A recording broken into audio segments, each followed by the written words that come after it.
Film review!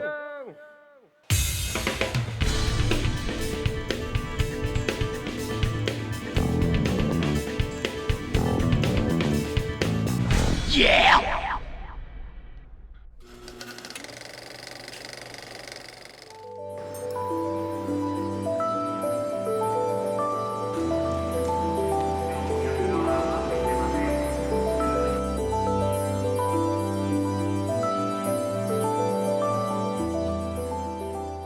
Hi guys, so upon very heavy request, we're doing our first film-related video. Yay!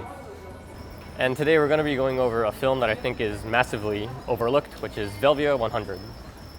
A lot of people cry over the non-existence of Kodachrome these days, but don't even give this film a chance, which is kind of sad, I think.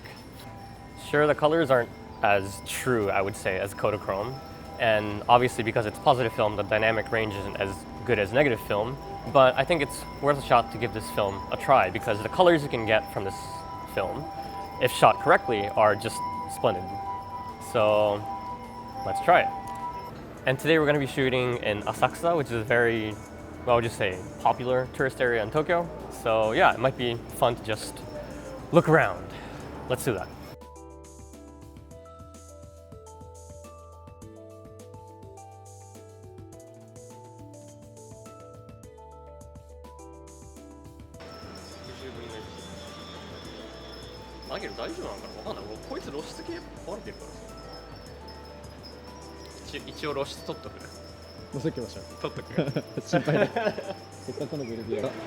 じゃあ5.6 と8の間にするかな。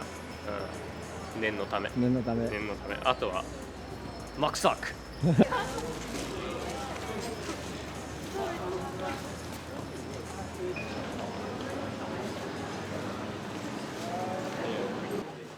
First tip to shooting Velvia correctly, I would say, is to get the exposure correct. My M6 is broken, so I'll have a bit of trouble for this, but yeah, let's see what happens. I think much of the, I would say, kind of misconceptions of Velvia is that it produces strange colors, but a lot of that is associated with getting exposure wrong. Like if you underexpose, then you get weird red shadows and magenta-y shadows, and if you overexpose, you get bluish highlights. So a lot of people again associate Velvia with that. But yeah, so again, getting the exposure correct is very important here. Oh yeah, sorry, and one more thing. So the hint to getting correct or accurate colors with Velvia is shooting it at the correct exposure, but also scanning correctly. So we'll try to do a mixture of those and then see what happens. I'll be shooting some touristy shots too, just for the sake of YouTube. So yeah.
They weren't even looking at me.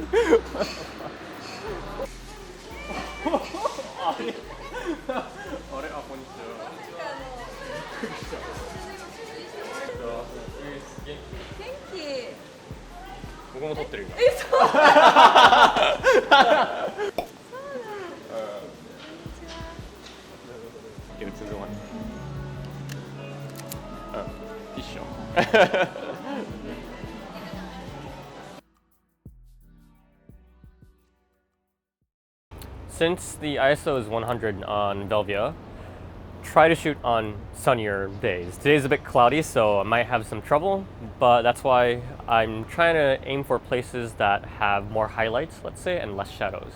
So, for example, places like bodies of water, it's good because there's no buildings that create shadow around it.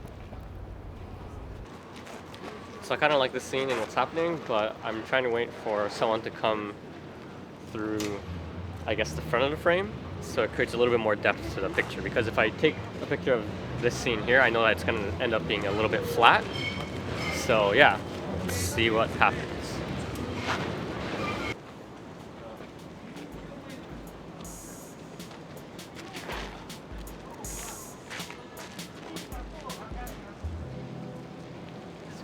ターンしてきましたよ。ターンしてきましたよ。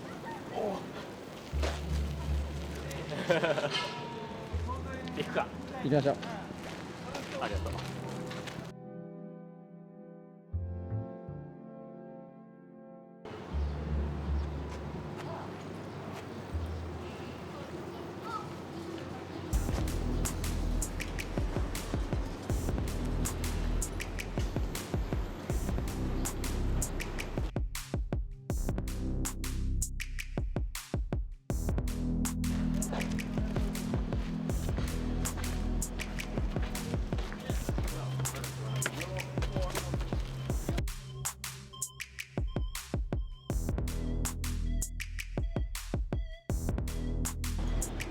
信じる心が大事。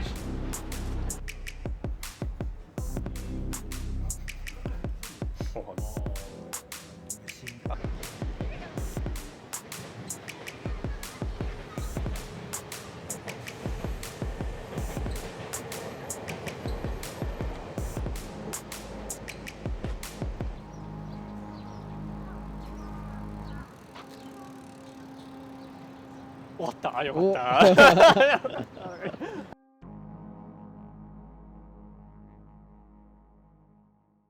Okay, so we're done with the roll, and let's hope we got something. はい。高っ。こっちの方がよかった。So the main reason I actually started shooting Velvia is because there's a photographer that I really like named Bruno Barbe. He's a part of Magnum Photos, but he's not as popular, I would say, as the other ones. And so going back to the Kodachrome story, I think a lot of people associate Kodachrome with all these great photos and all these great photographers that took these amazing photos in the past. And it's just sad that we can't, in a way, kind of replicate those photos anymore because of Kodachrome being discontinued. So what I found interesting about Bruno Barbe was that he actually shot a lot of Velvia, and it's just interesting that Velvia is still around in the market, so we can actually take photos like that and try to replicate it. But I just haven't seen too many people try to do that, so that was one of the main triggers as to why I started shooting Velvia. And looking back at the photos that he was taking, I noticed that they weren't kind of as like strangely saturated, so to say, I guess, as what I thought Velvia would look like. His photos looked a little bit more neutral, but saturated and have very deep shadows, and I thought that looked really nice. So yeah, that's just why I started to kind of look at Velvia a little bit more, and then that's why I'm trying to make this video and trying to advise people to try to shoot Velvia a little bit more. I know it's a little bit expensive because it's positive film, but yeah, maybe give it a try. Hey guys, Ulysses here. Before I finish the video, I wanted to say a few things. One thing is, thanks for watching. That was my first film-related video. If you're interested in this stuff, then please let me know. If you're new to this channel because I posted something film-related, then hi. Let me know if you want to see more. Yeah, one thing is, on Bruno Barbe shooting Velvia, I don't have like hard-ish evidence, to be honest, but I've seen a few people on the internet say that he's used Velvia, and I saw like a quote by him or something that said he used Velvia. And on the topic of Bruno Barbe, this is the book, a book of his that I have that I really like. It's called My Morocco. It's him shooting in Morocco, and I'm assuming he used Velvia for some of these shots. I'm not too sure, But yeah, they have very nice photos in them. So yeah, please check it out. It's one of my favorite books, to be honest. And to be quite frank, I think a lot of the photos that I took that day weren't, splendid. But what can you do? It's a YouTube video, and I shot one roll of film. There's no way I'm gonna take splendid shots. But to compensate or kind of prove my point, I guess I wanted to show a few more shots I took on Velvia in the past, and kind of try to prove my point that it can be used as a like normal-ish film too. So yeah, roll the pictures, and thanks for watching.